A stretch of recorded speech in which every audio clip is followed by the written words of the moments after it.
My name is Cassie. I am 23 years old. I graduated as a qualified nurse this year and was given my first position as a home nurse.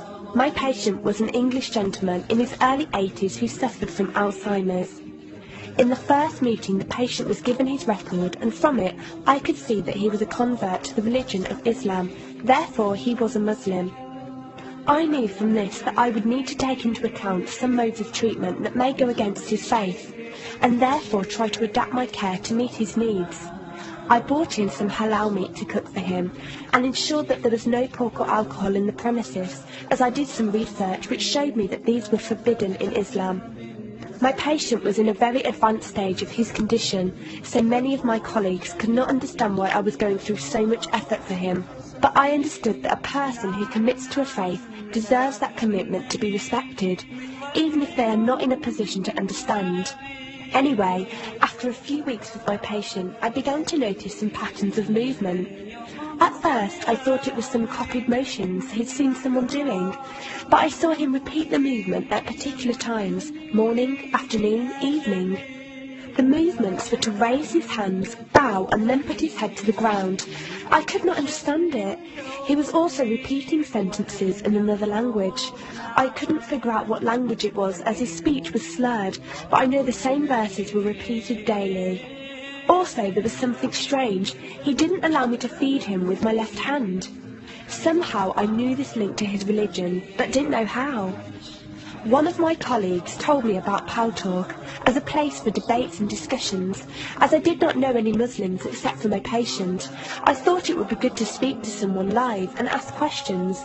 I went on the Islam section and entered the room True Message. Here I asked questions regarding the repeated movements and was told that these were the actions of prayer. I did not really believe it until someone posted a link on the Islamic prayer on YouTube. I was shocked.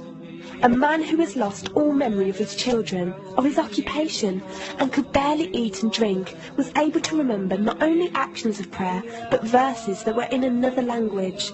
This was nothing short of incredible, and I knew that this man was devout in his faith, which made me want to learn more in order to care for him the best I could.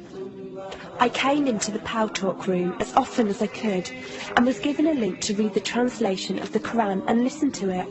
The chapter of the bee gave me chills, and I repeated it several times a day.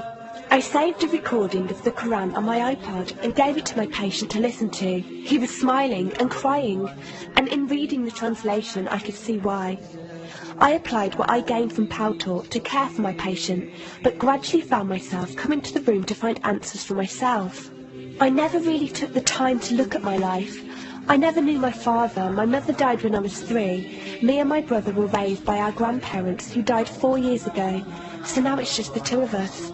But despite all this loss, I always thought I was happy, content. It was only after spending time with my patient that I felt like I was missing something. I was missing that sense of peace and tranquility my patient, even through suffering, felt. I wanted that sense of belonging and a part of something that he felt, even with no one around him. I was given a list of mosques in my area by a lady on Talk and went down to visit one. I watched the prayer and could not hold back my tears. I felt drawn to the mosque every day, and the imam and his wife would give me books and tapes to welcome any questions I had. Every question I asked at the mosque and on Talk was answered with such clarity and depth that could do nothing but accept them. I have never practiced a faith, but always believed that there was a God. I just did not know how to worship him. One evening I came onto Talk, and one of the speakers on the mic addressed me. He asked me if I have any questions. I said no. He asked if I was happy with the answers I was given. I said yes. He then asked what was stopping me accepting Islam. I could not answer. I went to the mosque to watch the dawn prayer. The imam asked me the same question. I could not answer. I then went to tend to my patient. I was feeding him, and as I looked into his eyes, I just realised he was brought to me for a reason, and the only thing stopping me from accepting was fear. Not fear in the sense of something bad, but fear of accepting something good and thinking that I was not worthy like this man. That afternoon I went to the mosque and asked the imam if I could say my declaration of faith, the Shahada. There is no God except Allah. Muhammad is Allah's messenger. He helped me through it and guided me through what I needed to do next. I cannot explain the feeling I felt when I said it. It was like someone woke me up from sleep and sees everything more clearly. The feeling was overwhelming joy, clarity, and most of all, peace. The first person I told was not my brother, but my patient. I went to him, and before I even opened my mouth, he cried and smiled at me. I broke down in front of him. I owed him so much. I came home and logged onto Paltalk and repeated the Shahada for the room. They all helped me so much, and even though I had never seen a single one of them, they felt closer to me than my own brother. I did eventually call my brother to tell him, and although he wasn't happy, he supported me and said he would be there. I couldn't ask for any more. After my first week as a Muslim, my patient passed away in his sleep while I was caring for him. Inna lillahi wa inna ilayhi raji'un. He died a peaceful death, and I was the only person with him. He was like the father I never had, and he was my doorway to Islam.